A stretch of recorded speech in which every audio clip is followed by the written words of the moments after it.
Alhamdulillahilladzi bihamdihi tatimmul barakat wa bifadlihi tatimmus salihat.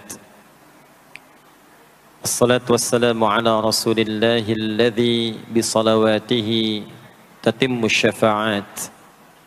Fasalawatullahi wa salamuhu tammu alaihi wa ala ahlihi wa alihi wa dhurriyyatihi wa ashabihi wa ummatihi ila yaumil mi'ad.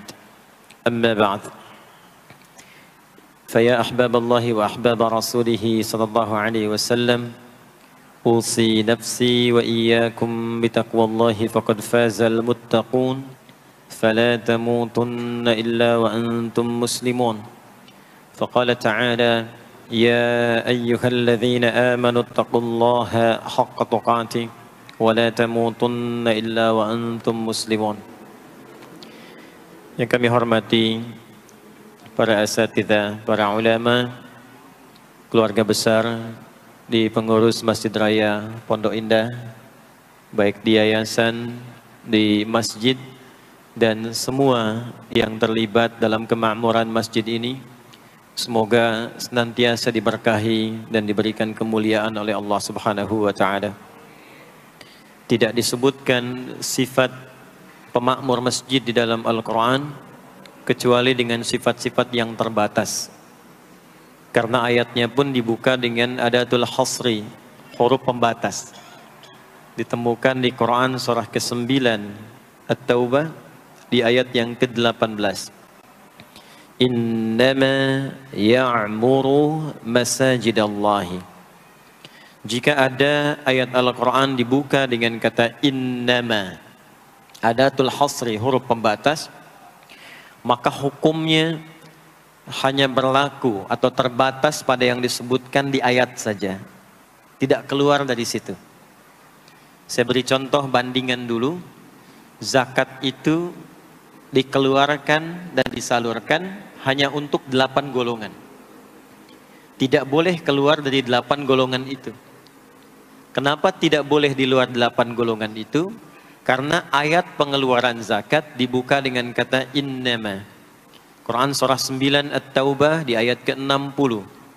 Innamas sadaqatu. Zakat itu hanya boleh dikeluarkan untuk golongan berikut. Jadi di luar golongan itu tidak menerima zakat. Nanti ada skema lain seperti infak, sedekah umum dan sebagainya. Ayat pemakmur masjid dibuka dengan kata innama, memberikan kesan bahwa tidak setiap orang memiliki satu kecenderungan, satu nikmat, satu keinginan untuk berkontribusi memakmurkan masjid. Di dalam bidang apapun, program atau tahapan apapun. Ada yang bertugas mengelola, ada yang bertugas untuk membangun, ada yang bertugas mensupport kegiatan, ada yang bertugas untuk bisa berkontribusi di aspek-aspek lainnya. Nah, semua itu kata Allah adalah kalangan terbatas.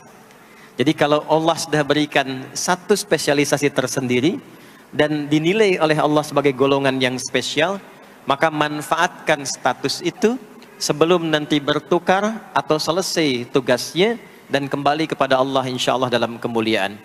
Man amana billahi wal yaumil akhir. Man amana billahi wal yaumil akhir. Orang-orang yang diberi kesempatan memakmurkan masjid itu, kata Allah, harus menyatukan dulu visinya sebelum membuat program. Jadi sebelum membuat program di masjid, satukan dulu visinya. Visinya untuk mendapatkan ridha Allah. Proyeknya akhirat, untuk membawa bekal pulang saat akan dihisab. Jika semua kepentingannya lillah, semua karena Allah, maka apa yang kemudian Allah tunjukkan? Orang-orang itu akan menjadi istimewa di hadapan Allah, lalu mulai membuat program dari kenikmatan salat yang khusyuk, wa aqamas salat, pengelolaan harta yang bisa bermaslahat atau kepentingan-kepentingan agama dan sosial, wa ataz zakah, walam yakhsha illallah, dan semua fokusnya karena Allah. Fa'asa ulaika ayyakunu minal muhtadin, maka orang-orang yang beraktivitas demikian insyaallah akan digolongkan pada golongan orang-orang mendapatkan kemuliaan dan petunjuk dari Allah Subhanahu wa Ta'ala. Semoga kita semua termasuk dari bagian ayat yang disebutkan tadi. Bapak Ibu sekalian, tadi banyak disampaikan tentang kemuliaan dan kegiatan waktu subuh. Sampai ada program pejuang subuh. Mudah-mudahan nanti selanjutnya ada pejuang zuhur. Setelah itu pejuang asar. Setelah itu pejuang maghrib. Lalu disempurnakan dengan pejuang isya. Ada apa di waktu subuh? Apa perbandingannya dengan waktu-waktu yang lainnya? Mengapa sebagian nama yang disematkan di dalam ibadah di waktu-waktu itu justru tidak sama dengan nama waktunya, tapi disebutkan dengan nama-nama yang berbeda? Zuhur kenapa dengan zuhur tidak nahar? Asar kenapa disebut asar tidak masa? Subuh kenapa disebut subuh dan ada dua nama dengan fajar? Ya, kenapa namanya dua? Itu yang coba kita hadirkan di pertemuan kajian kali ini. Mudah-mudahan dari pencerahan yang kita dapatkan di kesempatan pagi ini ada bakal terbaik yang kita bawa pulang setelah menunaikan ta'lim ini insyaallah. Tidak cukup dengan amin, kita mulai dulu ya. Bismillahirrahmanirrahim. Kita mulai Quran surah ke-17 Al-Isra di ayat ke-78. Bismillahirrahmanirrahim. Aqimis salata liduluki syamsi ila ghasaqil layli wa qur'anal fajr inna qur'anal fajri kana mashhuda. Aqimis salat, tunaikan oleh kalian salat dengan sempurna, dengan benar. Penting dicatat, setiap ada perintah menunaikan salat dalam Al-Quran yang salatnya dimaknai sebagai ibadah formal, bukan bermakna doa biasa. Jadi ada salat yang bermakna umum, yaitu doa. Jadi doa itu disebut dengan salat. Karena itu dalam fiqih as-salatu hiya doa. Salat itu secara bahasa disebut dengan doa. Karena isi dari semua salat itu bacaannya semuanya doa. Tapi kalau ada salat yang dimaksudkan ibadah yang kita tunaikan dimulai dengan takbir, berniat kita, ditutup dengan salam, maka salat yang dimaksudkan ini itu seringkali di Quran kalimatnya dibuka dengan derivasi kata aqama yuqimu. Kalimat salat pertama di Quran Al-Baqarah ayat 3. Alladzina yu'minuna bil ghaibi wa yuqimunas shalah. Al-Baqarah ayat ke-43. Wa aqimus shalah wa atuz zakah. Selalu menggunakan aqama, yuqimu, yuqimuna, aqimi dan seterusnya. Termasuk di Quran surah ke-17 Al-Isra ayat 78. Aqimis salata, menggunakan kata aqim. Apa itu aqim? Aqama, yuqimu, yuqimuna, aqim itu artinya menunaikan dengan sempurna, sesuai dengan ketentuan yang diberlakukan, tegak sempurna. Jadi ketika Allah meminta kita menunaikan salat, salat yang diinginkan itu kata Allah bukan salat biasa saja, bukan sekedar bertakbir kemudian ditutup dengan salam. Ada ketentuannya, ada aturan-aturannya. Karena itu ketika Allah meminta kita menunaikan salat, setelah menggunakan kata aqim, aqimu, yuqimuna, kalimat salatnya menggunakan alif lam. Kalau Bapak Ibu cek silakan, rata-rata ada alif lamnya. Ya, tidak berdiri sendiri. Alladzina yu'minuna bil ghaibi wa yuqimunas shalah, ada alif lamnya. Wa aqimus shalah wa atuz zakah. Wasta'inu bis sabri was shalah, ada alif lamnya. Nah, alif lam itu diantara fungsinya dalam bahasa Arab, ada yang berfungsi sebagai ta'rif. Ta'rif itu seperti artikel the dalam bahasa Inggris. Ya, car itu banyak di luar, mobil. There are so many cars outside. Itu banyak sekali kendaraan di luar. Tapi kalau kita katakan the car, ya, yang ini bukan yang lain. As-shalah, kenapa menggunakan alif lam? Memberikan kesan yang diinginkan itu salat yang sesuai aturannya, salat yang sesuai dengan ketentuannya. Karena itu di era Nabi SAW, boleh dicatat nanti hadisnya riwayat Muslim, nomor hadis 397, yang meriwayatkan nanti sahabat Abu Hurairah radhiyallahu taala anhu, pelaku yang mengalami ini namanya Khalad bin Rafi' Az-Zuraiqi. Dikisahkan datang seorang sahabat ya Nabi sallallahu alaihi wasallam, kemudian dakhala ila al-Masjid Nabawi, kemudian masuk ke Masjid Nabi, fa shala bi jambin Nabi sallallahu alaihi wasallam. Maka ia salat di samping Nabi sallallahu alaihi wasallam, wan nabiyyu fi nahiyatin ukhra min al-masjid. Sedangkan Nabi di sisi yang lain di masjid itu. Kalau diilustrasikan, dia masuk ke masjid, kemudian Nabi di satu yang lain. Kemudian dia salat. Kemudian ketika dia selesai, falamma sallama yaminan wa syamala, thumma atan nabiyya sallallahu alaihi wasallam. Ketika dia salam ke kanan dan ke kiri, lalu mendatangi Nabi sallallahu alaihi wasallam. Faqala, dia berkata, "Assalamu alayka ya Rasulullah." Ya, assalamu alayka ya Rasulullah. Kata Nabi, "Wa alaikassalam wa rahmatullah. Irji' shalli fa innaka lam tusalli." Kata Nabi, "Wa alaikassalam wa rahmatullah." Kamu salat lagi karena engkau belum salat. Padahal sudah salam. Fa'ada salatahu, kemudian dia mengulang salatnya. Thumma atan nabiyya, dia datang lagi ke Nabi SAW. Dia berkata, "Assalamu alayka ya Rasulullah." Dijawab dengan jawaban yang sama. Kata Nabi, "Wa alaikassalam wa rahmatullah. Irji' salli fa innaka lam tusalli." Kamu balik lagi salat karena engkau belum salat. Padahal sudah salam. Maka dia melakukan itu sampai 3 kali. Sampai dia berkata, "Ya Rasulullah, ma uhsinu ghairah." Ya Rasulullah, ini yang bisa saya kerjakan. Kalau ada yang kurang, alimni, mohon ajarkan saya bagaimana sholat yang sesuai aturan yang benar itu. Maka diajarkanlah oleh Nabi, bahkan sejak wudu. Idza qumta ila shalah. Kembali muncul kalimat tadi, aqama yuqimu. Kata Nabi, jika engkau sholatnya ingin sempurna, fa'asbighil wudu, maka mulai dengan wudu yang sempurna. Maka biasanya orang kelihatan dari wudunya. Orang yang baik sholatnya itu mulai kelihatan dari sejak wudunya. Jadi kalau wudunya tidak sempurna, buru-buru, yang dibasuh tidak sempurna, itu pasti akan berdampak kepada sholatnya. Setelah itu, thumma istaqbil qiblah, lalu menghadap ke arah kiblat, lalu diajarkanlah oleh Nabi tata cara salat mulai dari takbir sampai dengan selesai salam. Nah, salat seperti ini jika benar oleh kita diikuti, jadi fokus baik-baik di sini, benar-benar diikuti oleh kita aturannya dari mulai wudu sampai dengan salam, maka Allah akan berkenan memberikan 5 kemuliaan yang dicurahkan pada seorang hamba saat di dunia. Jadi kalau pahala di akhirat, pahala sholat kita dapatnya di akhirat. Sekali menunaikan sholat dapat 10 poin. Itu ada di Quran surah ke-6 Al-An'am di ayat 160. Man jaa'a bil hasanati falahu asyru amthaliha.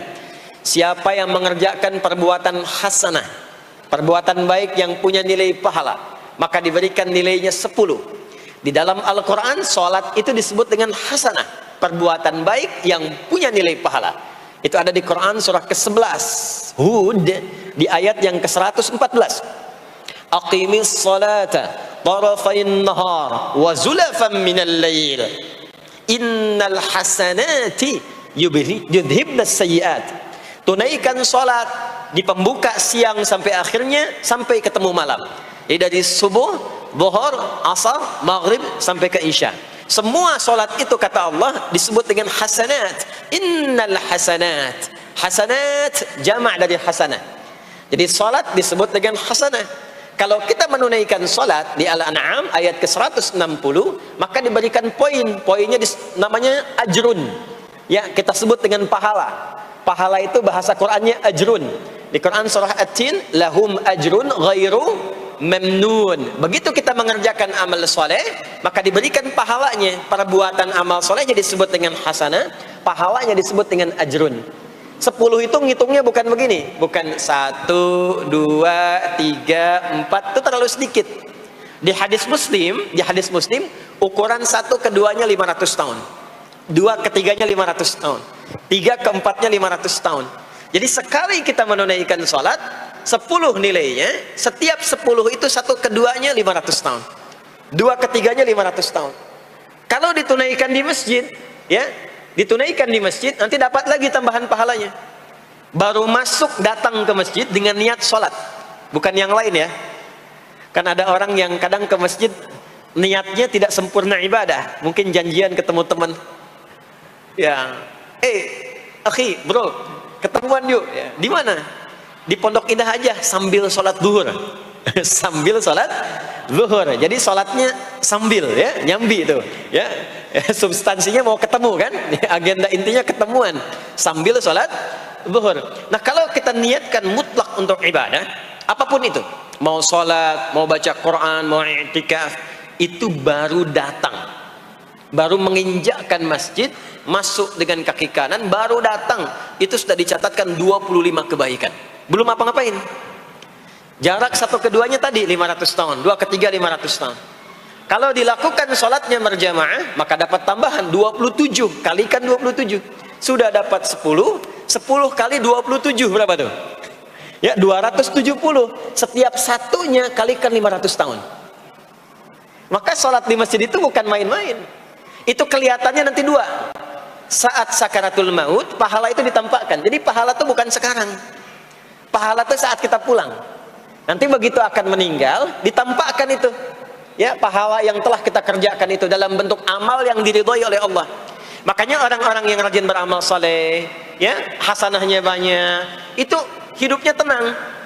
Karena dia merasa tenang, jiwanya pun tenang. Ketika pulang pun dia berada dalam ketenangan. Itu yang menjadikan dia kadang senyum. Ada orang yang akan meninggal itu senyum. Dia sedang baca Quran, ada yang sedang duduk, ada yang sedang ngaji, ada yang sedang sholat. Saking tenangnya, panggilannya pun tenang.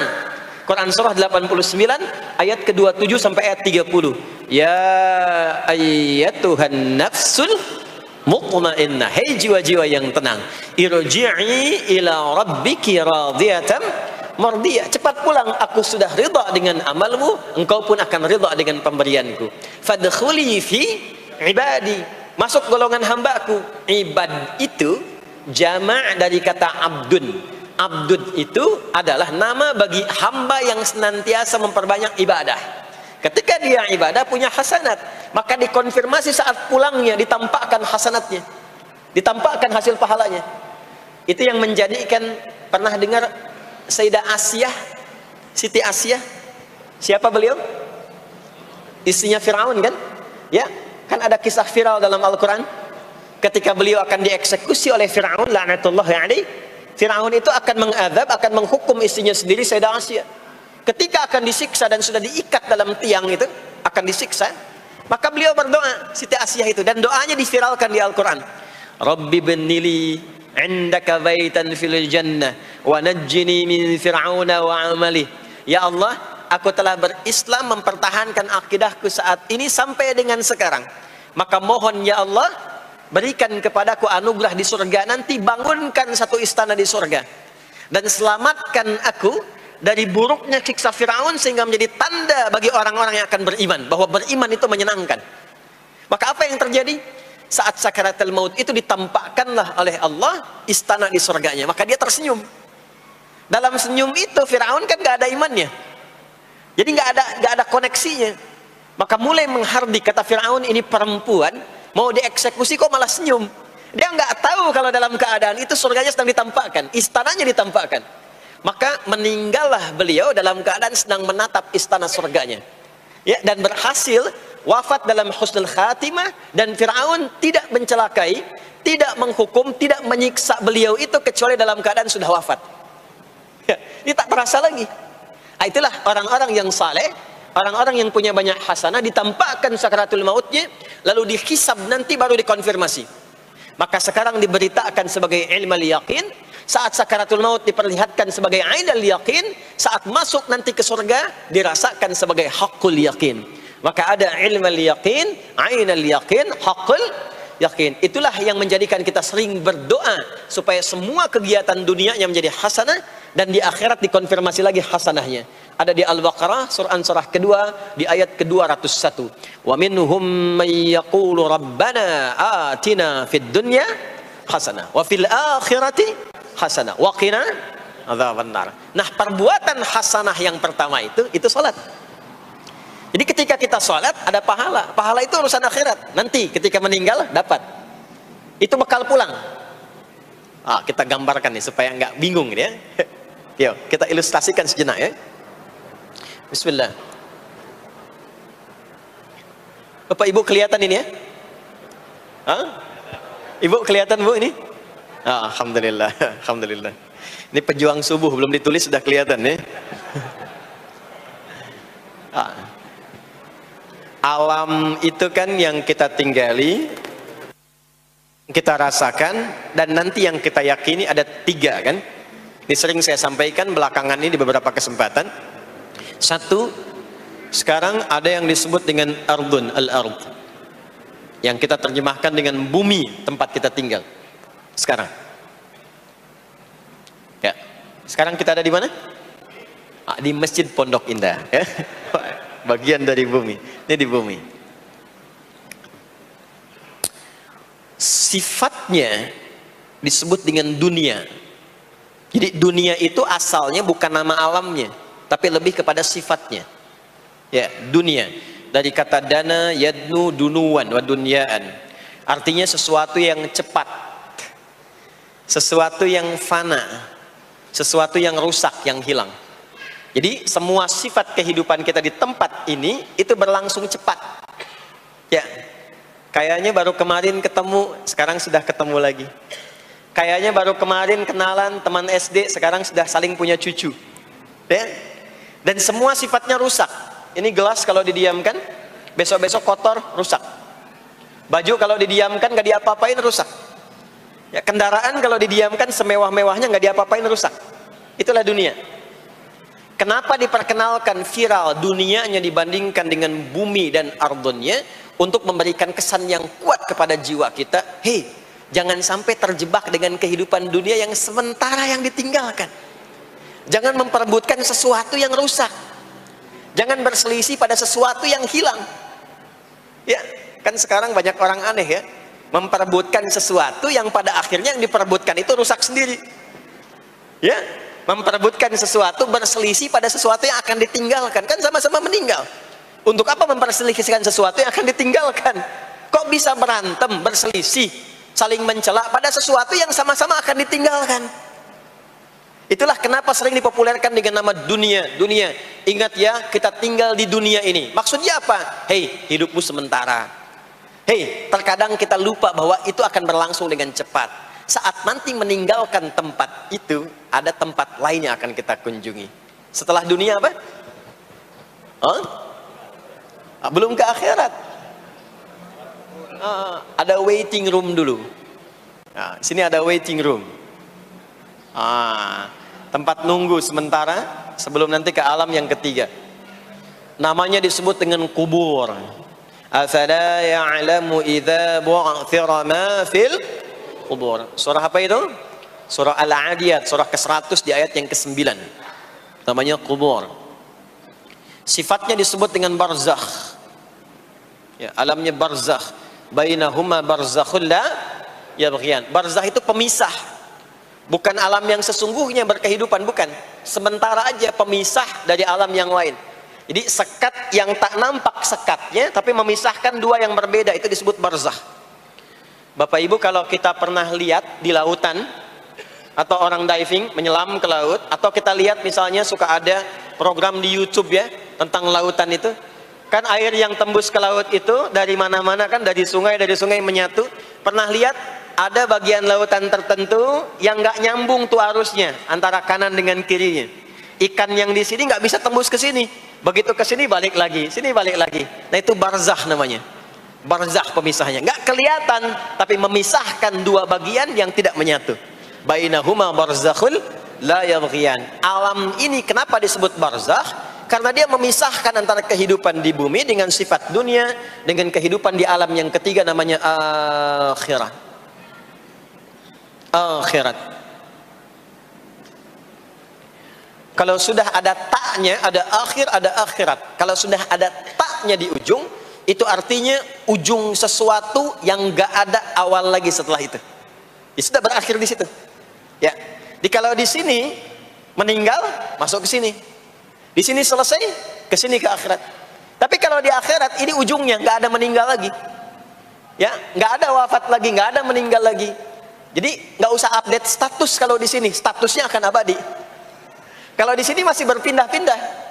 Ya, mau status apapun dunia akan ditinggalkan. Begitu selesai pindah ke sini. Di sini mulai sama.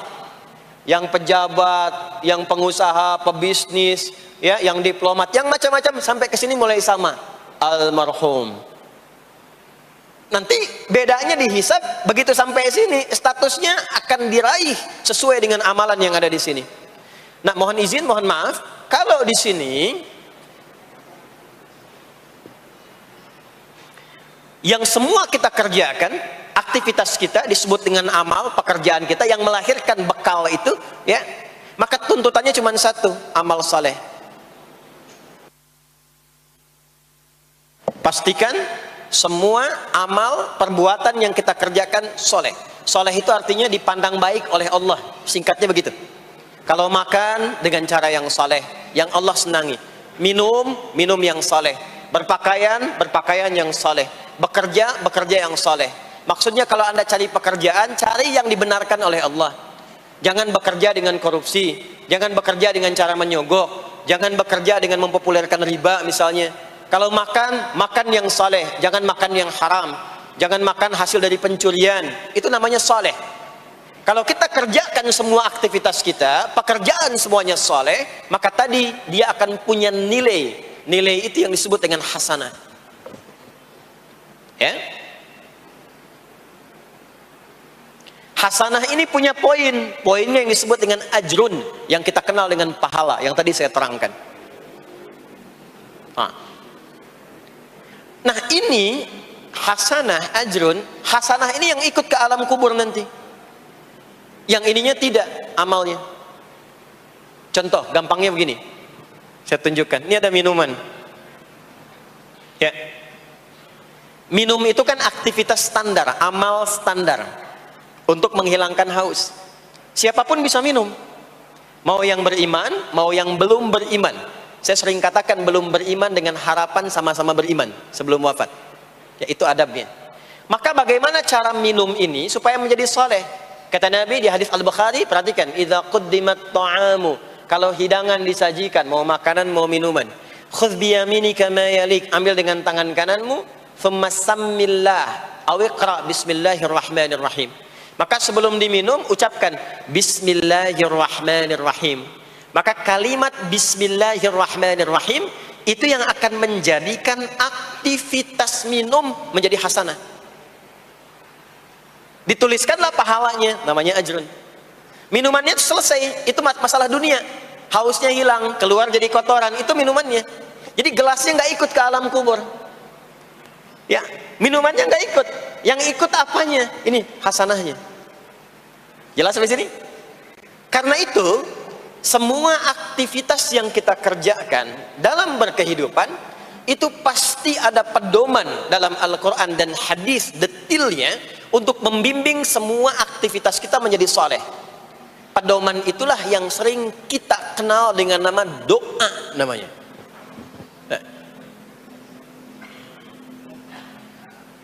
Silahkan Bapak Ibu cek, tidak ada satu pun di dalam Islam aktivitas yang dikerjakan kecuali bersanding dengan doa di dalamnya.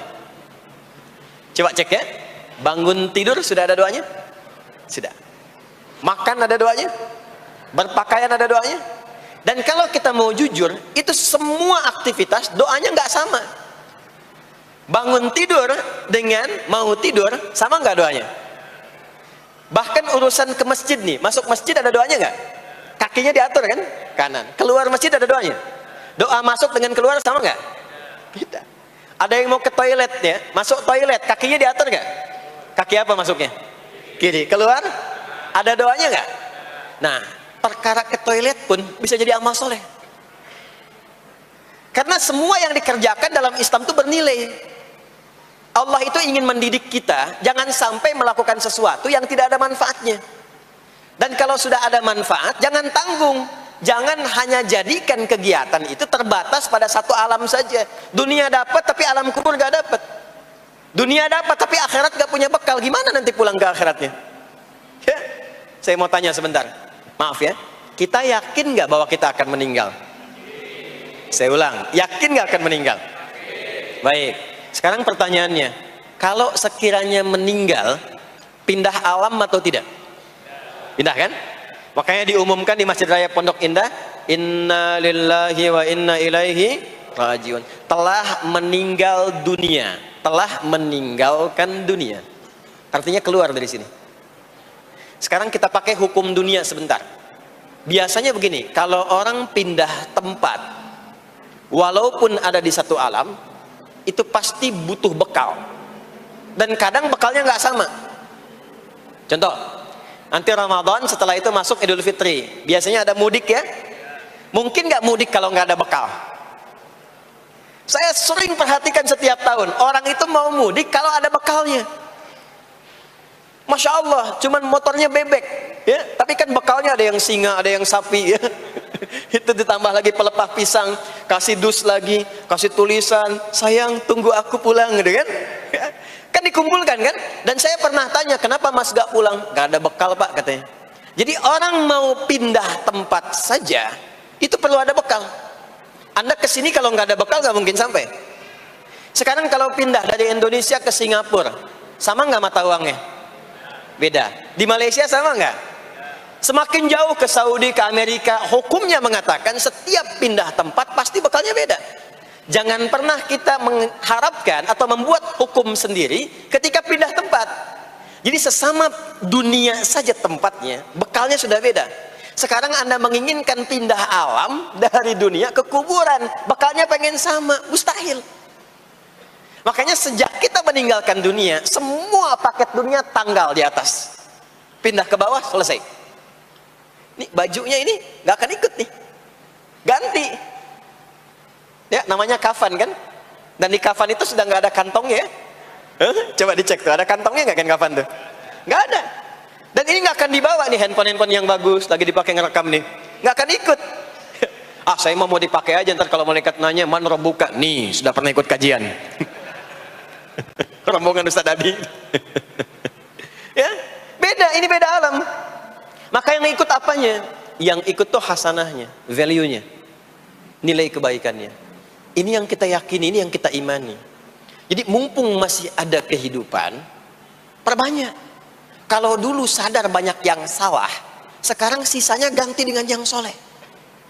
Kalau sudah diperlihatkan, sekarang kan banyak yang viral di YouTube, dilihat, didengar oleh telinga kita, disimak oleh kita, orang meninggal sedang sholat, orang meninggal setelah menjadi pemulung kebaikan, orang meninggal dalam keadaan baca Quran, diperlihatkan di mata kita. Kok bisa buka YouTube yang keluar di beranda itu?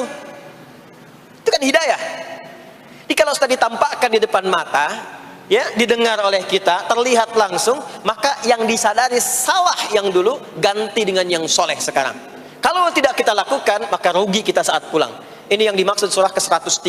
Wal asr, innal insana lafi khusr illa alladhina amanu wa amilus salihat, amal saleh. Nah, ini nanti yang dibawa pulang ke sini. Ya, sini. Nah, bagaimana melatih supaya semua kegiatan kita itu jadi soleh? Gimana latihannya? Karena nggak mudah untuk melakukan itu. Belum tentu bangun itu langsung soleh, itu belum tentu. Belum tentu kita makan itu mendapatkan sumber yang benar, dengan cara yang benar. Bagaimana melatihnya? Maka Allah berikan kepada kita waktu-waktu khusus untuk berlatih diri tersambung dengan Allah, yang dengan ketersambungan itu akan menjaga kita di semua keadaan, baik berdiri, jalan, duduk, kerja di kantor, tidur, rebahan. Sekarang banyak kaum rebahaners, ya, tiduran, itu dipastikan kalau tersambung dengan Allah, terkoneksi, semuanya soleh. Karena kalau ingat, ya, saya duduk ingat Allah. Kalau ingat di pekerjaan ingat Allah, mustahil kita bisa menuliskan sesuatu yang Allah tidak sukai. Tambahin nolnya, ya, bikin paraf, tanda tangan pada proyek yang tidak benar, mustahil. Karena ketika sedang tanda tangan ingat Allah. Ya. Nah, dalam bahasa Arab, sesuatu yang tersambung dengan kuat, sehingga selalu menempel dan sulit terpisahkan, itu bahasa Arabnya disebut dengan silah. Dari wasala yasilu silah.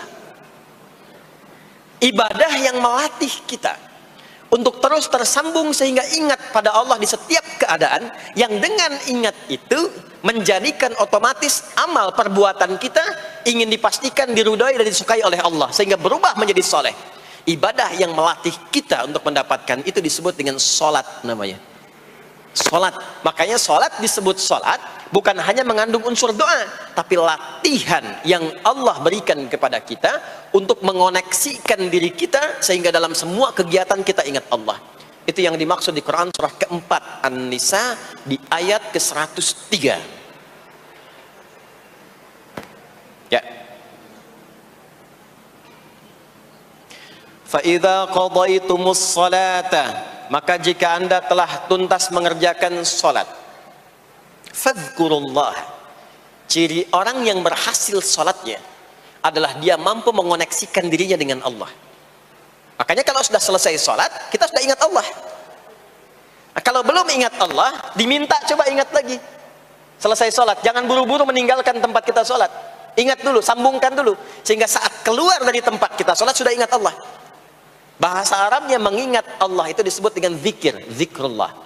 Karena itu sholat disebut dengan zikir. Buka Quran surah ke-20 Toha ayat ke-14. Saya nggak akan keluar dari Quran hadis sehingga nggak bisa didebat. Nggak bisa didebat. Anda nggak bisa debat karena ini bukan pikiran, karena ini Quran dan hadis. Quran surah ke-20 Toha ayat ke-14. Innani anallahu la ilaha illa ana fa'budni wa aqimis salata lidzikri. Salat disebut dengan zikir. Zikir itu artinya ingat. Makanya tadi saya katakan di awal, salat itu melatih kita supaya ingat Allah. Karena itu ketika kita salam, assalamualaikum warahmatullahi wabarakatuh, assalamualaikum warahmatullahi wabarakatuh, belum ingat kita kepada Allah, maka diminta zikir pasca salat. Setelah salat ada zikir kan? Dan zikir pertamanya apa? Hadis Muslim, astaghfirullah, astaghfirullah, astaghfirullah. Itu yang paling singkat. Kalau mau agak panjang, astaghfirullahalazim, alladzi la ilaha illa huwal hayyul qayyum wa atubu ilaihi. Kenapa istighfar? Karena kita memohon ampun kepada Allah kalau dalam sholat tadi belum nyambung sama Allah. Karena ada orang yang saat sholat bukan ingat Allah, dia masih ingat dunia. Padahal dari sejak awal sholat sudah diminta buang urusan dunia ke belakang. Makanya kita bertakbir, itu ada kitabnya. Asrarus shalah, nadharat fi ma'anis shalah. Ketika Anda mulai bertakbir, takbir begini, Allahu Akbar. Kenapa mengangkat tangan gini salah satunya? Di antara maknanya, buang urusan dunia ke belakang. Pasrahkan dirimu kepada Allah. Kalau sholatnya ingin khusyuk, jangan bawa urusan dunia ke dalam sholat. Buang. Yang menjadikan seseorang kurang khusyuk begitu takbir, dunia masih dibawa. Lisannya berucap Allahu Akbar, tapi pikirannya motor hu akbar, mobil hu akbar, ya kan? Status tuh belum diupdate hu akbar, ya, miss call belum dibalas hu akbar. Itu bermasalah. Sehingga mudah dikerjai setan. Ada setan namanya khanzab di Sunan Abu Daud. Saat seseorang mulai bertakbir, kata Nabi, fayaqulu syaitanu, di situ setan mulai beraksi. Sebelum takbir kita dibikin fokus. Ya, Anda silahkan praktekkan. Kalau mau sholat rasanya fokus. Tapi mulai bertakbir Allahu Akbar, setan mulai beraksi, kata Nabi. Udhkur kada, udhkur kada. Ingat ini, ingat itu. Hatta la yash'ural musalli kamra'atan yusalli. Sampai ada orang sholat yang tidak sadar berapa rakaat sedang menunaikan sholatnya. Subuh berapa rakaat tadi? 2 diucapkan, tapi ketika dipraktekkan ada yang 3. Ada yang 1. Ya, ada yang begitu. Ada, tapi di hati saya gitu ya. Nah ini, makanya setelah kita sholat, salam, assalamualaikum, assalamualaikum, itu kita mencoba menyempurnakan dengan apa? Istighfar dulu. Kalau tadi ada yang belum tersambung. Setelah itu apa? Kita sambungkan. Allahumma antas salam, subhanallah, alhamdulillah, Allahu Akbar. Makanya dilatih 33 kali. Sekali belum nyambung, 2 kali. 2 kali belum nyambung, 3 kali. 3 kali belum ingat, 4 kali. Masa iya sih sampai 33 kali belum ingat juga? Bapak nama siapa? Joni. Siapa Pak? Joni. Siapa Pak? Joni. Siapa Pak? Apa nggak dengar saya Joni? Itu baru 3 kali. Ini kita 33 kali menyebutkan subhanallah. Masa nggak nyambung juga? Alhamdulillah 33 kali. Masa nggak syukur juga? Dilatih. Kalau sudah terkoneksi, inilah dia. Fadhkurullaha qiyama. Bangun dari sholat, bangkit, selesai sholat, mau kerja, mau kemanapun, ingat Allah. Jadi nggak ada istilahnya keluar masjid tertukar sendal, tuh nggak ada. Ada di sini yang tertukar sendal? Banyak. Insya Allah tidak ya. Kalau ingat Allah tuh nggak mungkin tertukar. Jadi begitu Anda akan menggunakan yang punya orang lain, sadar tuh, astagfirullah, Allah mengawasi, bukan punya saya walaupun mirip. Ya, walaupun mirip. Ya, pakai yang punya kita, itu akan diarahkan. Tapi kalau nggak ingat ada yang mengawasi, nggak ingat ada yang lihat, nggak ingat akan dihisab. Mana ya tadi? Oh, ini dia, masya Allah, lupa saya. Pakai masya Allah lah gitu. Dia pakai yang paling bagus tuh. Pulang dia, padahal dia ke masjid tuh nggak pakai sendal. Pekerjaan juga begitu, nggak akan sembarangan ngambil yang bukan haknya, kerjakan proyek yang tidak benar. Demi Allah, kalau di Indonesia ini mestinya benar semua sholatnya, makmur. Wah, para polisi itu tenang tugasnya gitu, ya. Tentara juga nyaman, di pekerjaan tuh nggak usah ada CCTV, ya, nggak usah ada e-tilang, nggak usah ada kamera di jalan, kan? Ini karena kenapa? Latihannya nggak maksimal. Ini pentingnya sholat itu. Jadi semua menjadi amal soleh, semua jadi amal soleh. Begitu ingat Allah, maka berdiri ingat Allah, jalan ingat Allah, duduk ingat Allah, berbaring pun ingat Allah. Kalau sudah ingat Allah, pasti disebut nama Allah. Ini yang dimaksud hadis Nabi. Qala Rasulullah sallallahu alaihi wasallam, kullu amrin dhi balin la yubda'u fihi bi bismillahirrahmanirrahim fahuwa abtar. Setiap perbuatan yang baik yang dibenarkan oleh hati setiap hamba, lalu diikutkan bismillahirrahmanirrahim. Nggak mungkin orang nyebut bismillahirrahmanirrahim kalau nggak ingat Allah. Minum, bismillahirrahmanirrahim. Makan, bismillahirrahmanirrahim. Bekerja, bismillahirrahmanirrahim. Itu ketika dikerjakan langsung jadi hasanah. 10 poin. Ada pahalanya. Dan jangan dianggap ringan ya. Ini kalimat ringan tapi menentukan saat pulang, saat meninggal nanti. Nah, kalau nggak disebutkan bismillahirrahmanirrahim atau tidak bacakan doa yang menyertainya, maka jadi dunia saja, solehnya hilang, tinggal amalnya. Dibalasnya di dunia, akhiratnya nggak ada. Itu yang dimaksud Quran surah ke-25 Al-Furqan ayat 23. Wa qadimna ila ma 'amilu min 'amalin faj'alnahu haba'an manthura. Kalau ada orang berbuat baik di dunia tapi tidak disertakan niat akhirat, kami balas dunianya. Anda kerja belasan tahun, puluhan tahun untuk dunia aja, dapat gaji, dapat benefit, dapat penghargaan. Ada yang juara, ada yang dapat bintang, champion, ya, ada yang promosi jabatan, tapi niatnya untuk dunia. Allah adil, kata Allah, kerja keras dia untuk dunia, saya balas dengan balasan dunia. Tapi kalau diniatkan akhirat, dunia dapat, akhiratnya pun dapat. Kan kerjanya sama, etosnya sama, di tempat yang sama. Kita niatkan akhirat, gak ada ruginya. Begitu meninggal, dapat. Beruntungnya dan bersyukurnya kita sebagai muslim, kita itu lengkap informasinya. Urusan kubur, ada informasinya. Akhirat, ada informasinya. Silahkan komparasikan dengan informasi dan sumber manapun. Ditemukan nggak yang informasi detail seputar kubur, seputar hisab, seputar kiamat, seputar surga, seputar neraka? Cuma di Islam. Itu yang kita syukuri, supaya kita siap-siap. Bukan sekedar dibaca. Baca ada pahalanya, tapi siap-siap ada konsekuensi kebaikannya. Ini balik ke sini. Karena itu saya katakan dari awal, pertama Bapak Ibu sekalian, sholat itu menjadi ibadah paling pokok karena dia akan mengantarkan kita pada konektivitas yang kuat dengan Allah Subhanahu wa taala. Ini poinnya. Kalau sudah nyambung dengan Allah, bukan cuma jadi amal soleh. Orang-orang yang tersambung dengan Allah di semua aktivitas kehidupannya, maka akan mendapat jaminan langsung dari Allah Subhanahu wa taala yang memudahkan semua urusan hidupnya. Mudah sukses, mudah bahagia, mudah tenang. Semua kemudahan yang kita raih dalam konteks kebahagiaan, ketenangan, kesuksesan itu kalau digabungkan semua maknanya, berubah katanya menjadi falah. Apa namanya? Falah. Falah itu bahagia, sukses, nyaman.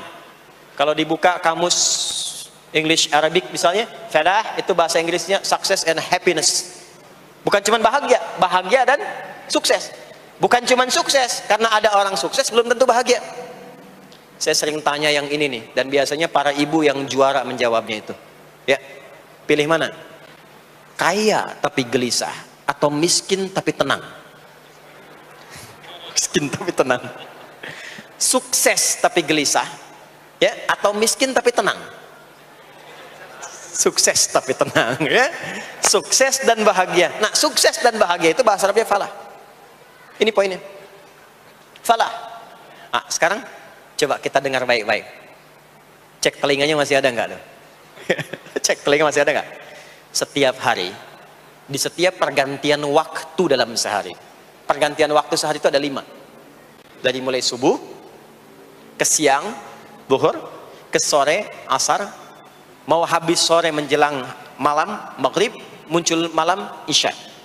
Itu setiap hari 5 kali berganti waktu diperdengarkan oleh Allah. Hambaku, kamu harus bahagia. Hambaku, kamu harus sukses. Apapun pekerjaanmu, sukses. Apapun aktivitasmu, harus bahagia.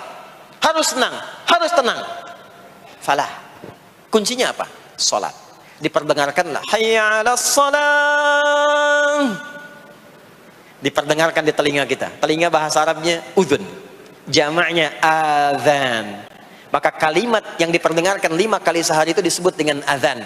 Dan satu-satunya lafaz yang diperdengarkan 24 jam di muka bumi ini tak pernah berhenti. Makanya setiap tempat terjadi perbedaan waktu sholat. Ya, di sini tadi subuhnya jam berapa? 4.13, 12, 49, 4.10. Terjadi perbedaan pendapat tentang waktu subuh. Ya, ini menandakan bahwa bukan dari tempat yang sama. Saya di Bekasi tadi 49, 4:09, sini 4.13. Jadi setiap detik, setiap menit, ini adzan, sana adzan, ini adzan, sana adzan, terus bersautan. Dan kalau kita dengarkan sedunia itu dari beda waktu, 24 jam diperdengarkan.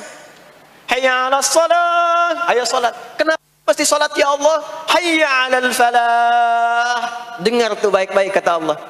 Salat akan mengantarkan engkau pada kebahagiaan. Salat mendekatkan engkau pada kesuksesan. Salat mengantarkan engkau pada kedamaian. Makanya kalau orang salat pasti tenang hatinya. Kalau nggak percaya silahkan. Salat itu diantara manfaatnya mendatangkan ketenangan. Salat mendatangkan kesuksesan. Karena itu salat bukan hanya ibadah yang diwajibkan pada umatnya Nabi Muhammad SAW saja, tidak. Semua nabi dan rasul yang pernah bertugas di bumi itu semuanya salat dan meminta umatnya salat. Hanya memang kita yang paling sempurna menunaikannya, caranya. Ya, dulu umat nabi-nabi lain juga salat. Contoh, Nabi Musa salat. Nanti diviralkan di Quran surah ke-20 Thaha ayat 14. Nabi Isa alaihi salam yang paling dekat ke Nabi Muhammad 600 tahun sebelum Nabi lahir, itu salat. Beliau salat. Diviralkan di Quran surah 19 Maryam ayat 31 sampai 33. Ya, sampai ke 33-nya wa ja'alani mubarakan aina ma kuntu wa awsani bis shalah. Salat. Siapa lagi? Nabi Zakaria. Nabi Zakaria itu kapan beliau mendapatkan berita gembira akan punya anak? Saat salat. Jadi berdoa, masuk ke mihrabnya Maryam, melihat Maryam punya banyak keistimewaan, maka beliau salat di mihrabnya itu. Di Quran surah ketiga Ali Imran ayat 38 sampai 39. Hunalika da'a Zakaria rabbah qala rabbi habli min ladunka dzurriyyatan thayyibah innaka sami'ud du'a. Turun jawaban, fanadathul malaikatu wa huwa qa'imun yusalli fil mihrab annallaha yubashshiruka bi Yahya. Jadi Nabi Zakaria itu dapat berita akan punya anak namanya Yahya saat salat. Di salat itu kalau dikerjakan bisa berdampak pada percepatan terkabulnya doa. Minta apapun dijawab sepanjang maslahat. Makanya nanti untuk umat Nabi Muhammad jangan tunggu, panggilan salatnya adalah panggilan langsung dari Allah. Minta, punya masalah apa? Aku selesaikan kata Allah. Di salat itu bukan main-main, bukan beban, bukan sekedar kewajiban, tapi kewajiban yang dipaksa untuk membahagiakan kita. Kalau Allah nggak sayang, nggak akan disuruh salat. Pak, Bu, itu panggilan salat. Perhatikan panggilan pertamanya, Al-Baqarah ayat 45. Wasta'inu bis sabri wassalah. Kata Allah, hei hambaku, kalau engkau punya masalah, sabar dulu, terima.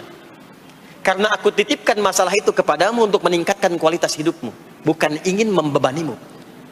Dan tidak mungkin aku uji engkau dengan masalah itu kecuali engkau mampu mengatasinya.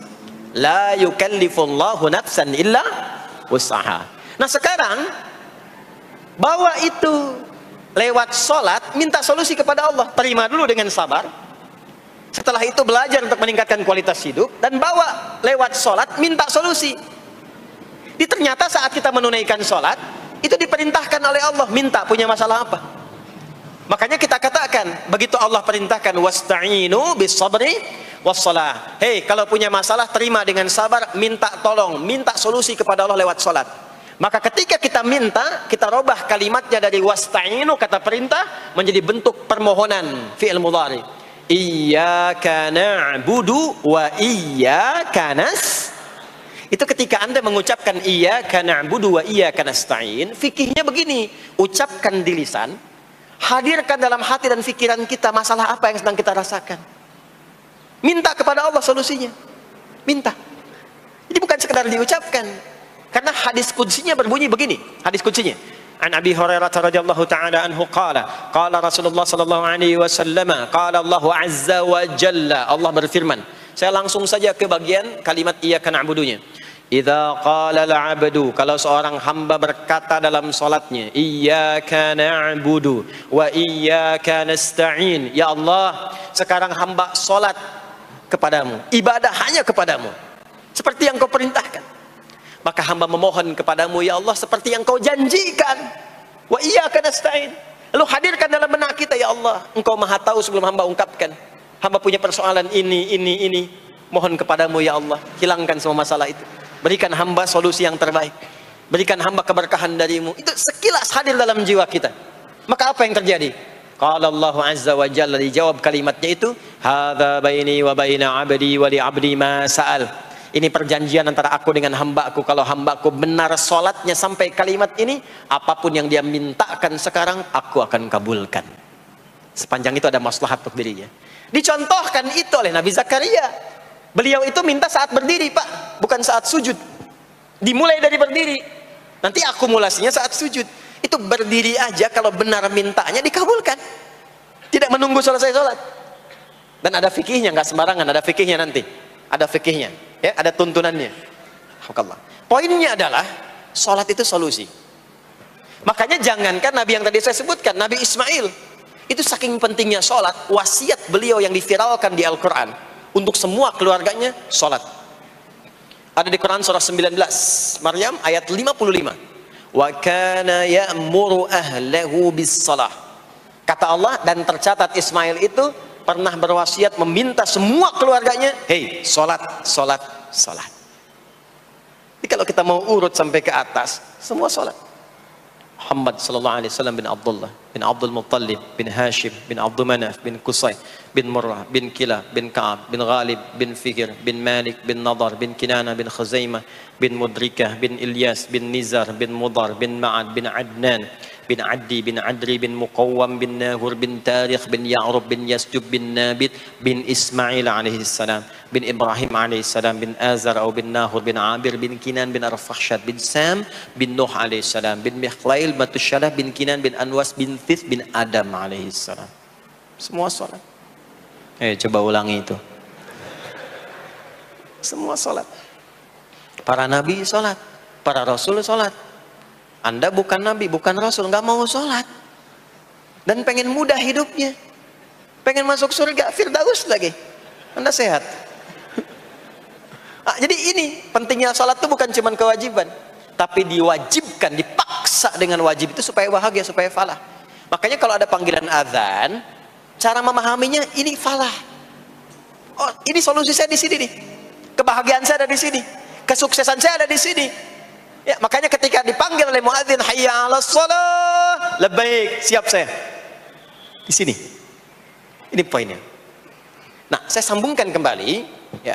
Ketika seseorang dilatih lewat salat dan sudah mulai tersambung dengan Allah Subhanahu wa taala, maksudnya ingat Allah, tertatalah semua aktivitasnya. Maka berubahlah lewat salat ini, lewat latihan ini, semua kegiatannya berubah, didorong menjadi amal soleh. Karena itu, setiap orang yang sholatnya benar, yang pertama dianugerahkan oleh Allah kepada orang sholat itu bukan dunia, tapi perubahan perilakunya menjadi lebih baik. Jadi bukan kaya dulu, ya. Abdurrahman bin Auf tuh hijrah masuk Islam, dilatih sholat, malah hartanya hilang semua, dirampas. Tapi setelah itu jadi apa? Jadi orang paling kaya, ya. Abu Bakar As-Siddiq, Utsman bin Affan, Umar bin Khattab, Pertama kali masuk Islam kan latihannya sholat. Apakah langsung kaya? Jadi pemimpin? Jadi diplomat? Amr bin As bisa ekspedisi dari Afrika Utara sampai ke Syam? Tidak. Yang diberikan apa? Perubahan perilaku dulu. Dihilangkan sifat-sifat buruknya, dijaga dengan kemuliaan. Jadi dua sumber yang menjadikan manusia itu buruk dalam nafsunya, itu ada dua. Di nafsu itu nanti punya dorongan untuk mengarahkan kepada yang buruk, namanya fujur.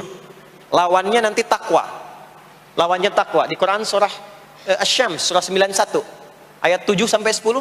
Wa nafsin wa ma sawwaha fa'alhamaha fujuraha wa taqwaha. Nah, fujur itu nanti yang membisikkan, mengarahkan kepada hal-hal yang negatif. Itu yang ditunggangi oleh setan. Setan memberikan was-was itu ke nafsu, ke fujurnya. Alladzi yuwaswisu fi sudur innas. Di dalam sudur ada qalbu, di dalam qalbu ada nafas, di dalam nafas ada fujur. Fujur itu yang digoda. Maka keluarlah kemudian dua hal. Yang pertama ada yang disebut dengan fahsya. Fahsya itu dorongan dari syahwat untuk berbuat yang menyimpang. Pornografi, porno aksi, LGBT, kata-kata jorok itu fahsya. Nanti temannya adalah mungkar. Mungkar itu keburukan yang diingkari, ditolak oleh hati, sumbernya nafsu perut dan akal. Mencuri itu mungkar, merampok itu mungkar, korupsi, membunuh, menipu itu mungkar. Jadi sumber keburukan itu cuma dua. Kalau bukan fahsya itu mungkar. Orang yang sholatnya benar, maka parameternya itu, ukuran pertama kali dia dapatkan adalah ditutupnya oleh Allah, dijaganya oleh Allah keadaan nafsunya, sehingga dia tidak dikontrol oleh perbuatan fahsya dan mungkarnya. Maka aktiflah sinyal takwanya. Takwa itu lawan nafsu. Makanya nanti kaitan takwa dengan nafsu sama-sama disebutkan. Nafsu 115 kali, takwa yang terkait fungsi nafsu 115 kali. Takwa digembosi, ya, awas, diwaswasi oleh setan, setan disebutkan 88 kali. Takwa disupport oleh malaikat, malaikat di Quran disebutkan 88 kali. Ini bukan ilmu tak-atik, hitung sendiri aja kalau mau. Itu menarik tuh. Karena sama, kalau Anda mendengar suara adzan kan ada bisikan kan? Cepat, sudah adzan, siap-siap. Itu malaikat tuh. Tapi begitu selesai adzan, la ilaha illallah, tenang, baru adzan, belum qomat. Itu setan. Terus dua-duanya tuh, ya, memberikan bisikan, yang satu mensupport dan seterusnya. Yang paling menarik adalah kalau sholat kita benar, maka sinyal takwa aktif. Makanya amalan takwa pertama itu sholat. Setelah beriman, amalan takwa pertama sholat. Al-Baqarah ayat 2 dan 3. Dzalikal kitabu la raiba fi hudal lil muttaqin. Siapa muttaqin, orang takwa di situ? Ayat 3-nya, alladzina yu'minuna bil ghaibi wa yuqimunas shalah. Jadi kalau sholatnya aktif, takwanya aktif, sinyalnya aktif, sinyal itu yang akan menutup fahsya dan mungkar. Maka turunlah Quran surah ke-29 ayat ke-45. Utlu ma uhiya ilaika minal kitabi wa aqimis shalah. Kita hafal tengahnya, innas salata tanha 'anil fahsya'i wal munkar. Maka kalau orang sholat tidak akan berbuat fahsya, tidak ada lagi yang melambai laki-laki. Allah, nggak ada. Laki-laki yang laki-laki, perempuan-perempuan. Nggak ada lagi tontonan-tontonan pornografi. Yang jorok-jorok, yang kotor-kotor. Nggak ada lagi kata-kata kotor di lisan itu. Karena lisannya dilatih untuk mengucapkan yang baik-baik. Allah, sami'allahu liman hamidah, subhanallah, alhamdulillah, Allahu akbar. Makanya pasca sholat itu berubah. Maaf ya, Allah tidak memberikan kepada Nabi Muhammad SAW tongkatnya Nabi Musa, mukjizatnya Nabi Isa, apalagi Nabi Ibrahim dan selainnya. Tapi Allah turunkan Al-Quran kepada Nabi Muhammad SAW, lalu dipraktekkan Quran itu pertama lewat sholat. Anda tahu apa yang terjadi? Nabi Muhammad itu diutus oleh Allah dalam lingkup masyarakat yang sangat terbelakang dan hatam kriminal. Jadi kriminalnya bukan dikerjakan, hatam. Dan nyaris tidak kenal kebaikan, makanya disebut dengan jahiliyah. Kalau Bapak Ibu tanya di zaman Nabi, ya maaf, ada pezina? Bukan cuman ada, hatam, perfeksionis zinanya. Itu. Membunuh itu, ya, mabuk, ada orang mabuk kekinian di zaman jahiliyah, pemabuk amatir itu 5 kali sehari mabuknya. Yang amatir. Jadi kalau baru mabuk sekali, 2 kali, itu coba-coba. Amatir itu 5 kali. Pembegal. Ya, sekarang kita dengar berita ada begal ini itu. Jahiliyah itu sekampung begal semua. Kampung Gifar. Tapi Allah menghendaki Rasulullah latih lewat sholat. Apa yang terjadi? Berubah jahiliyah itu. Berubah. Menjadi khairu ummah. Umat terbaik yang paling teladan, yang menginspirasi, yang pernah berkehidupan di bumi. Sampai persaksiannya dari Allah langsung turun Quran surah ketiga Ali Imran ayat 110. Kuntum khaira ummatin ukhrijat linnas. Jadi kalau ada orang dermawan, itu yang paling dermawan. Kalau ada orang sabar, itu yang paling sabar. Kalau ada pasar yang paling ideal, itu yang paling bagus. Berubah itu. Ya. Kenal Abu Dzar Al-Ghifari? Oh, kenal. Enggak. Abu Dzar Al-Ghifari itu nama aslinya Jundub bin Junadah. Di antara pemimpin begal di zamannya. Dari kota Ghifar. Ghifar itu kampung begal asalnya. Ya, alhamdulillah. Masuk Islam. Datang ke Mekah. Bertemu dengan Rasulullah. Begitu masuk Islam, kata Jundub bin Junadah, ya Rasulullah, ausini au kama qala. Berikan saya nasihat. Kata Nabi, pulang sekarang. Kata beliau, enggak, saya mau umumkan keislaman saya depan Ka'bah. Kata Nabi, jangan lakukan. Sekarang orang masih belum tahu tentang Islam, nanti marah kamu dipukuli. Kata beliau, ya Rasulullah, saya ini membegal terang-terangan, masa bersyahadat sembunyi-sembunyi? Maka keluar ke depan Ka'bah, dia katakan, ya ma'asyara Quraisyin, hei semua orang Quraisy. Datang orang. Usyhidu bi annahu la ilaha illallah wa anna Muhammad Rasulullah. Aku bersaksi, syahadat la ilaha illallah Muhammad Rasulullah. Kalian mau apa? Dipukulin sampai pingsan. Sampai ketika akan diteruskan, ada riwayat mengatakan datang Sayyidina Ali bin Abi Thalib, ada yang mengatakan Sayyidina Hamzah ya bin Abdul Muttalib radhiyallahu ta'ala anhuma jami'an. Datang menyampaikan, jangan teruskan. Kalau ini meninggal, ini wafat, kita akan celaka karena kafilah kita akan lewat desa Ghifar. Kalau lewat Ghifar gak akan berhasil niaga kita, katanya. Ya, karena akan dihabisi semua ini orang Ghifar. Maka dibiarkan pergi, pulang. Tahu apa yang terjadi? Begitu Nabi hijrah ke Madinah, dikagetkan dengan suara kaki yang berdecak kencang, bang bung bang bung bang bung. Ternyata ada berita gembira, sekampung begal Ghifar itu masuk Islam semuanya, berubah jadi baik. Untuk menginspirasi generasi kemudian, maka dipopulerkanlah oleh beliau kunyahnya dengan nama daerahnya. Sayalah Abu Dzar Al-Ghifari. Al-Ghifari itu maksudnya apa? Dulu saya ini berasal dari Ghifar, kampung saya kampung begal. Cuma karena saya masuk Islam, diajarin sholat, diajarin baik, sekampung baik semua. Ya. Makanya orang-orang Arab setelah itu, bahkan non-Arab, kalau datang memperkenalkan daerahnya. Imam Al-Bukhari, itu nama aslinya bukan Al-Bukhari. Nama aslinya Muhammad. Punya bapak namanya Ismail, punya kakek namanya Ibrahim, kakek buyutnya Al-Bughirah, yang buyutnya Al-Bardizbah. Tinggal di kecamatan Ju'fah, Kabupaten Bukhara, Provinsi Khorasan, sekarang negaranya Uzbekistan. Karena berasal dari Bukhara, datanglah beliau kemudian ke Arab, sekarang ke Jazirah, ke Mekah, ke Madinah, memperkenalkan, saya bukan orang Arab, saya dari Bukhara. Rumusnya tambah alif lam di depannya, ujungnya tutup dengan i.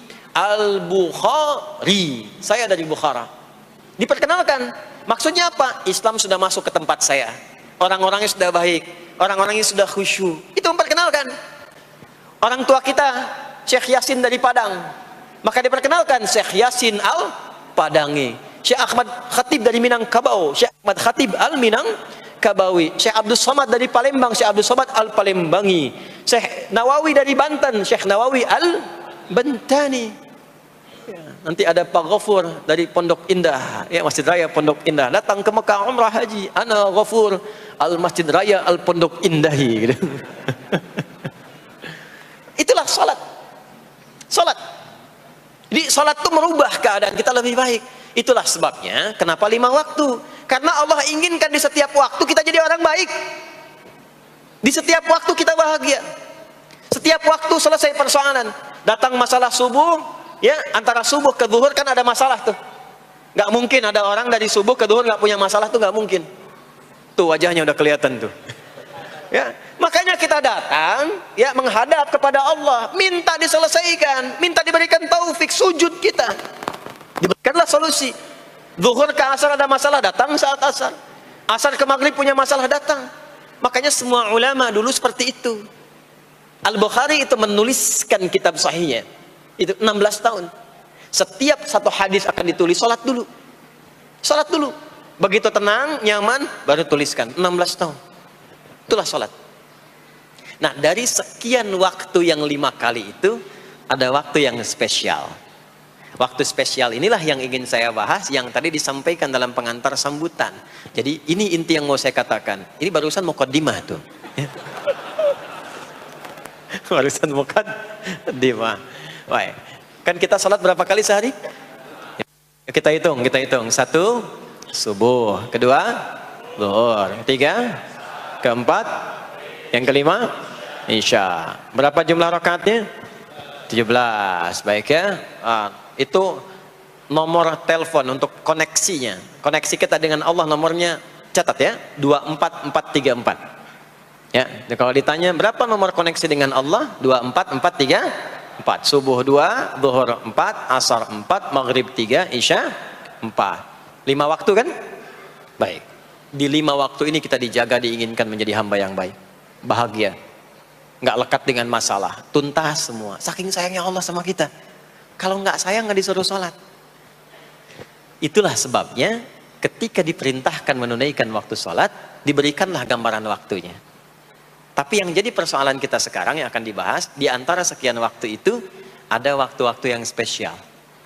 Ada waktu-waktu yang spesial. Dari mulai subuh ke isya itu, ada yang dispesialkan oleh Allah karena ada bonus berlipat di dalamnya. Waktu apakah itu? Mari kita bacakan dulu mulai dengan Quran surah kedua ayat 238. Paling kanan sebelah atas di mushaf standar. A'udzubillahi minasyaitonirrajim. Bismillahirrahmanirrahim. Mohon izin saya agak lambatkan sedikit ritmenya karena ini inti yang mau kita bahas. Tadi muqaddimah makanya saya percepat ya.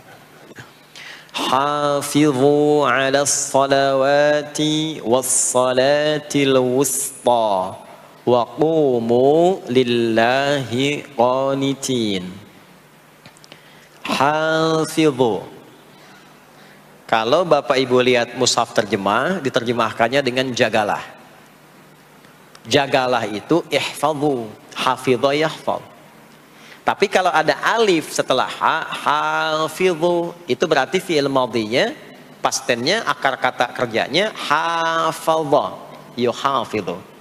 Alifnya mufa'alah, bermakna saling. Jadi mengartikannya begini, hafidhu 'alas salawati. Hei, hendaklah kalian saling menjaga waktu sholat. Kalau saling itu sendirian atau banyakan? Banyakan. Jadi kalau bapak di rumah ada 5 orang, bapak, ibu, dan 3 orang anak, maka jangan soleh sendirian, Pak. Ingatkan anaknya, ingatkan istrinya. Istri bangun duluan, ingatkan suaminya.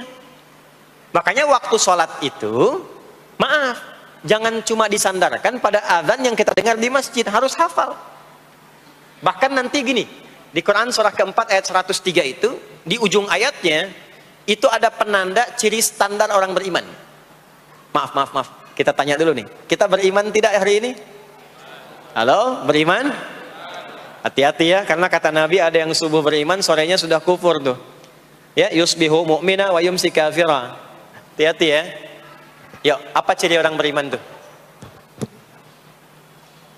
Iman itu konfirmasinya bisa didapatkan satu melalui suara adzan.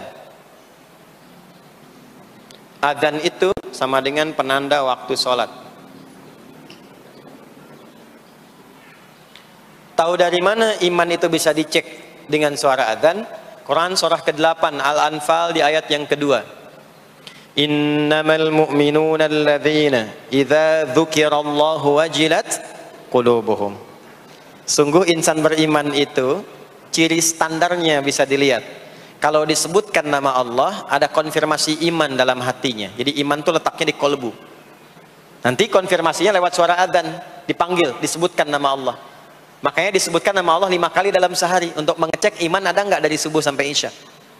Ya, Allahu Akbar, Allahu Akbar. Ada getaran di hati kita, sudah azan. Nah, itulah iman. Itulah iman. Makanya orang yang punya iman dengan yang belum punya iman akan beda getarannya. Ini hanya dimiliki oleh orang yang punya iman saja.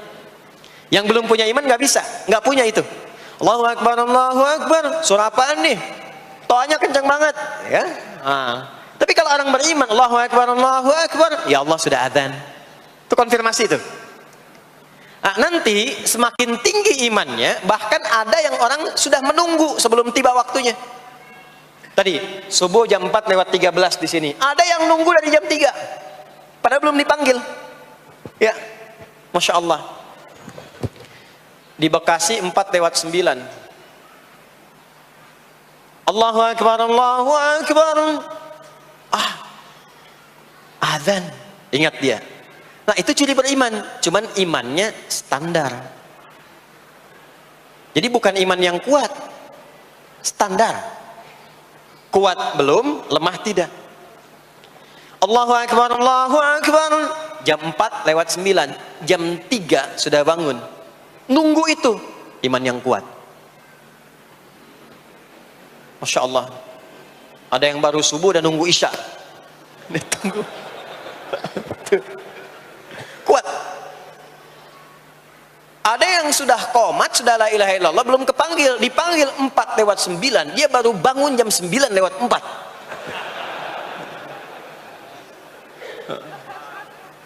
Tuh. Nah, ini iman lemah. Di bawah. Ciri standar, karena dipanggil ingat, maka ciri standar orang beriman itu tahu waktu sholat. Harus tahu Pak, Bu. Itu standarnya.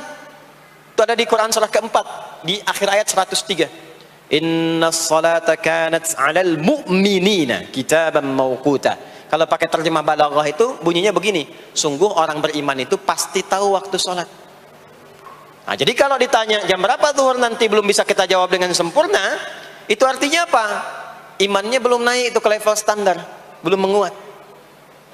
Ya, ini poinnya. Nanti kapan waktu sholat itu tiba? Kalau ada yang belum ingat, jangan dibiarkan tidak ingat. Makanya kata Al-Quran, saling menjaga ya waktu sholat itu. Jangan sampai di keluargamu, ada temanmu, kolegamu, bahkan tetanggamu itu nggak tahu waktu sholat. Bahkan nggak sholat, itu bahaya. Kalau memang sayang sama anak, ingatkan. Sayang istri dengan suami, ingatkan.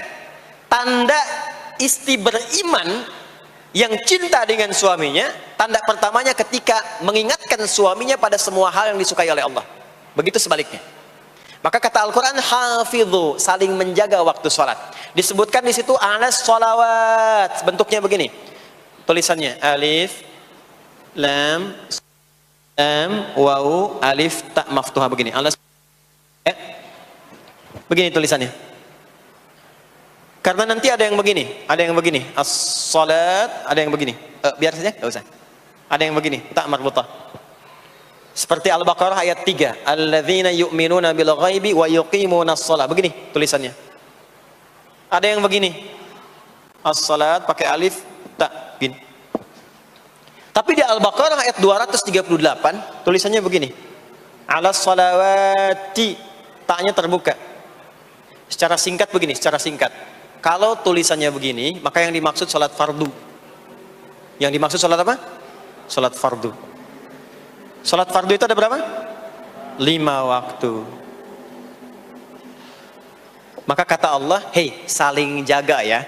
Waktu salat yang fardu itu yang 5 waktu. Di antara yang 5 itu ada yang spesial.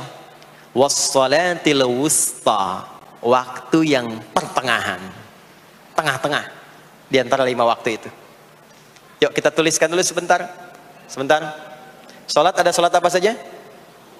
Subuh, kemudian zuhur, kemudian asar, kemudian nggak cukup, ambil ke sini, maghrib, kemudian isya. Subuh, zuhur, asar, pindah sini, maghrib, isya. Lihat rumusnya. Jadi yang sholat pertengahan yang mana? Jangan lihat tulisannya itu, ya, karena subuh di tengah-tengah disebutnya subuh ya. Sholat pertengahan yang mana? Asar apa subuh? Subuh apa asar? Apa dalilnya? Kita pakai dalil.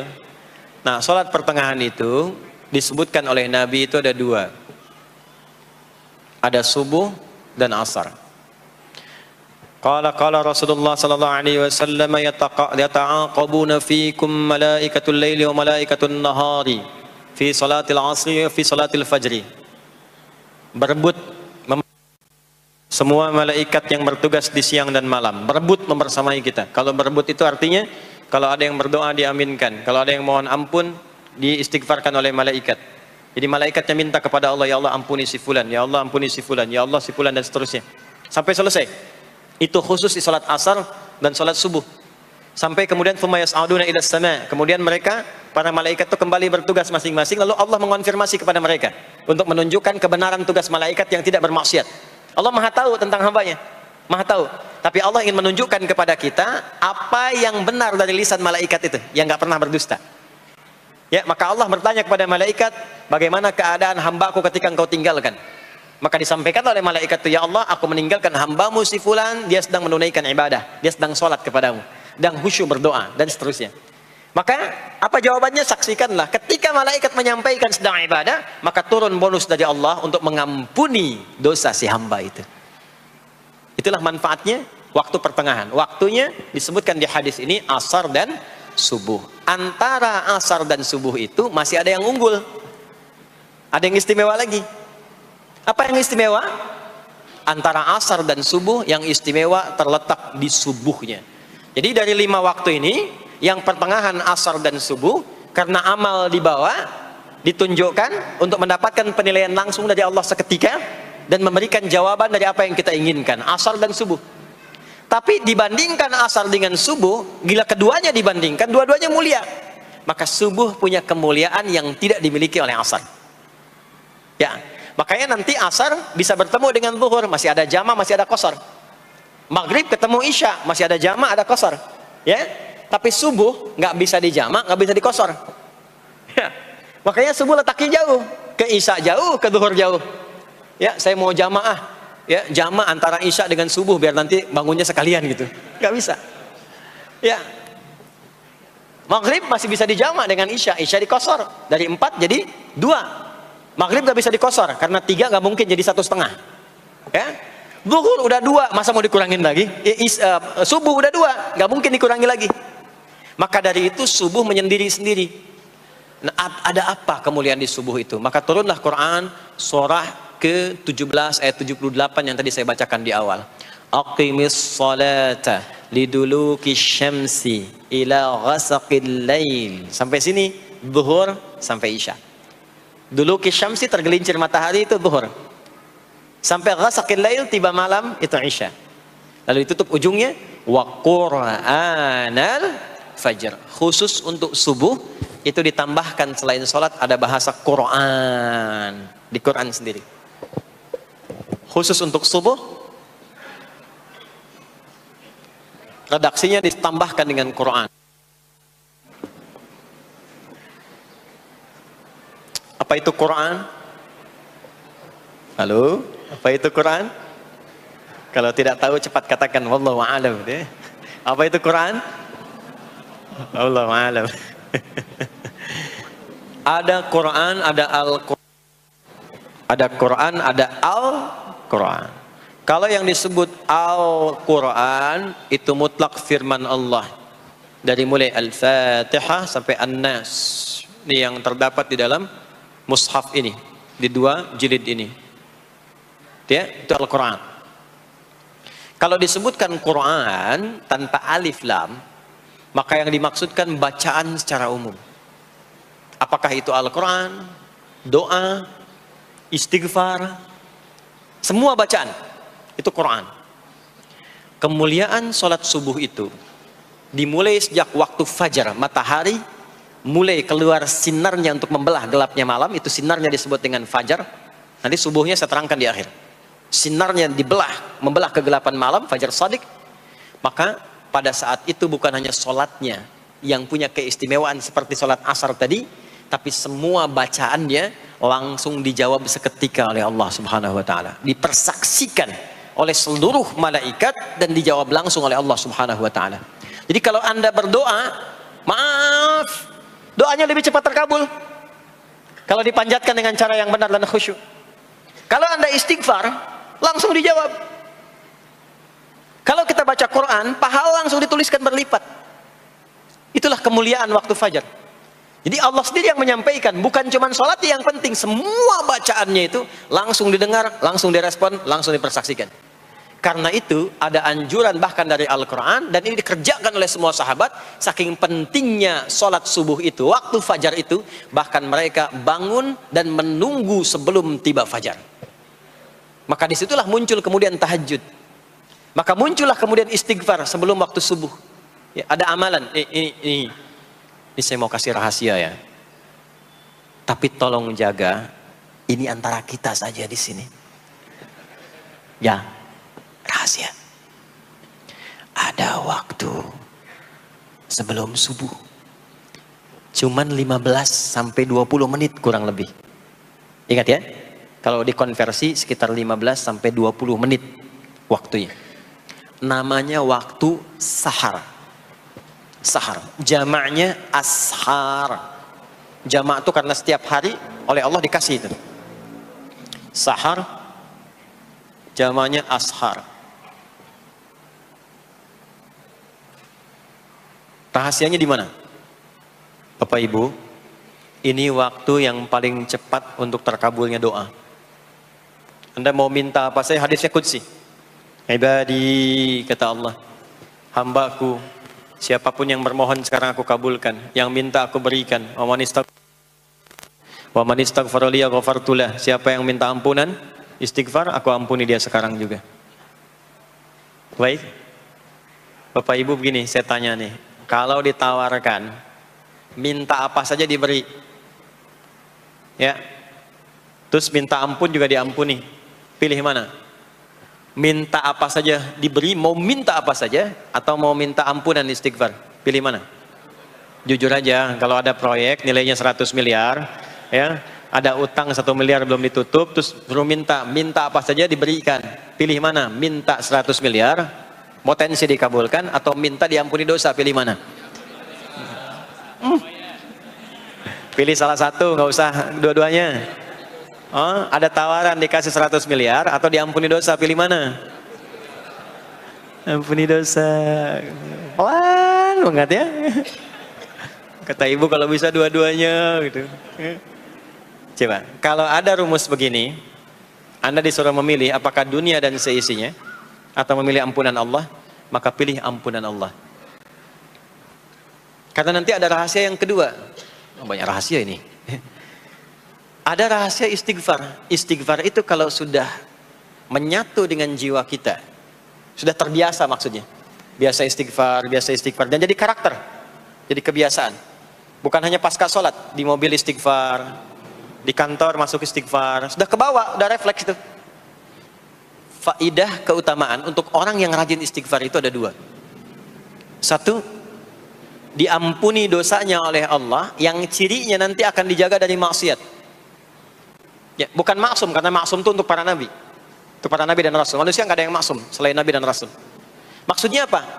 Diberikan petunjuk oleh Allah untuk menjaga diri. Sehingga ketika dosanya diampuni, dia nggak berbuat dosa itu lagi. Mata biasa melihat yang tidak baik.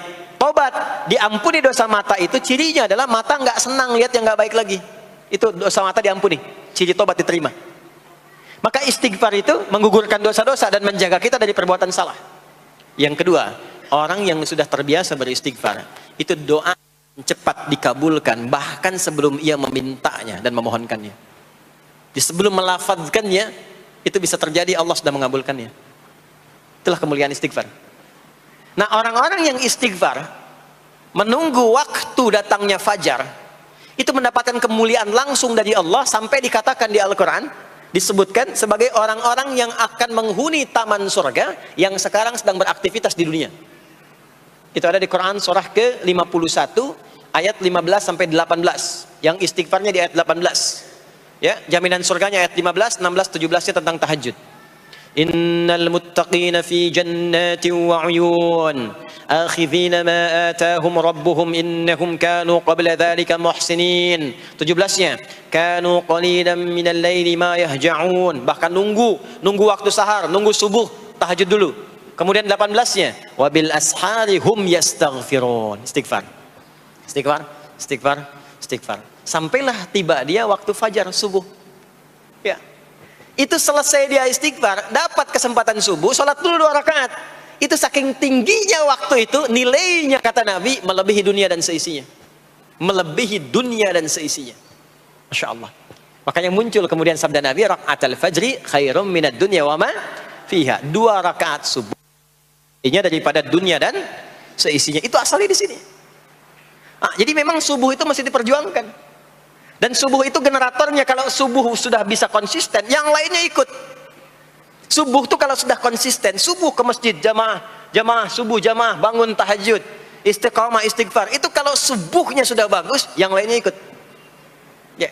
Makanya ada kaum yang sekarang sangat khawatir jumlah orang Islam kalau sholat subuh itu seperti sholat Jumat. Sangat takut itu. Ya, ada ini viral kisahnya, viral. Saya nggak ceritakan pun Anda bisa dengar. Ya, jadi ada golongan orang Yahudi yang selalu mengamati jamaah sholat subuh umat Islam. Dan dia melihat, ya, ketika mulai ramai, dia mulai katakan, kenapa Anda selalu mengamati itu? Ya, sebab kami lihat kalau jumlah jamaah subuhnya sudah seperti sholat Jumat, itulah kemakmuran, kebangkitan dan kebaikan umat Islam akan tumbuh kembali. Jadi akan berpengaruh kepada yang lainnya. Itulah mudah-mudahan kegiatan perjuangan subuh, ya, ada pejuang subuh baik di Masjid Raya Pondok Indah, di masjid-masjid yang lainnya, memberikan keberkahan kepada kita, dan puncaknya adalah perubahan pada perilaku. Jadi kalau cuma berjuang datang subuh tapi tidak merubah perilaku, ada yang salah dengan itu semua. Ada yang tidak tepat, ada yang belum sempurna. Itu yang bisa kita sampaikan sebagai kajian pembuka kita di kesempatan kali ini. Mudah-mudahan ada manfaat yang bisa kita dapatkan. Kesimpulannya adalah salat adalah inti amalan kita yang bisa merubah alur kehidupan kita dunia dan akhirat. Salat kunci kebahagiaan, salat kunci kesuksesan, salat kunci datangnya rahmat Allah Subhanahu wa taala. 2, Allah meminta kita menunaikan salat 5 kali dalam sehari untuk memudahkan semua urusan kita di setiap waktu dalam sehari itu. Dan yang ketiga, di antara sekian 5 waktu itu ada waktu-waktu yang istimewa, yaitu asar, dan yang paling istimewa adalah subuh ataupun fajar. Mudah-mudahan kita bisa konsisten menunaikan dan menjaga waktu salat itu sampai kita pulang kepada Allah dalam keadaan husnul khatimah. Sementara itu yang disampaikan. Baik, mudah-mudahan ada keberkahan dari apa yang telah disampaikan. Pasti apa yang saya sampaikan pasti ada salah. Pasti ada yang kurang tepat. Pasti ada yang keliru disampaikan. Mohon diingatkan supaya saya koreksi. Tinggalkan yang salahnya, ambil yang benar, yang baik, yang kira-kira bisa diamalkan. Jauhi hal-hal yang bisa menjauhkan kita dari Allah. Dan semoga kita semua diwafatkan dalam keadaan husnul khatimah.